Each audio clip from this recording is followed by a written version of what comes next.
Jessore general হাসপাতালকে কেন্দ্র করে চারপাশে গড়ে ওঠা বিভিন্ন ক্লিনিক ও ডায়াগনস্টিক সেন্টার নিযুক্ত দালাল চক্রের দৌরাত্ম্য ও নানাবিধ অনিয়মের বিরুদ্ধে একের পর এক অভিযান চালাচ্ছে জেলা প্রশাসন। এরই অংশ হিসেবে ১৪ মে বৃহস্পতিবার দুপুরে ভ্রাম্যমাণ আদালত বিতর্কিত ডিএনএ ডায়াগনস্টিক সেন্টার ও পিয়ারলেস ডায়াগনস্টিক সেন্টার সিলগালা করে দেন। আদালত সূত্রে জানা যায়, দীর্ঘদিন ধরে এই প্রতিষ্ঠান দুটির বিরুদ্ধে সরকারি হাসপাতাল থেকে ফুসলিয়ে রোগী ভাগিয়ে আনা, ভুল রিপোর্ট প্রদান এবং রোগীদের সাথে আর্থিক প্রতারণার অসংখ্য অভিযোগ আসছিল।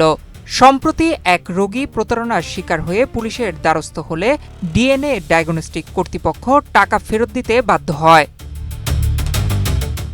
জেলা প্রশাসনের নির্বাহী ম্যাজিস্ট্রেট গুঞ্জন বিশ্বাসের নেতৃত্বে পরিচালিত এই অভিযানে দেখা যায়, প্রতিষ্ঠান দুটির বৈধ লাইসেন্স, স্বাস্থ্য বিভাগের অনুমোদন কিংবা পরিবেশ অধিদপ্তরের ছাড়পত্র কোনো প্রয়োজনীয় কাগজপত্রই নেই।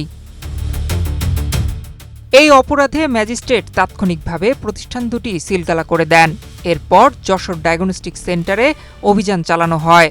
সেখানে চিকিৎসাধীন এক রোগীর মৃত্যুর অভিযোগ থাকায় এবং মালিকপক্ষ অনুপস্থিত থাকায় আগামী ৭ দিনের মধ্যে যাবতীয় সব নথিপত্র সিভিল সার্জন কার্যালয়ে জমা দেওয়ার নির্দেশ দেওয়া হয়েছে।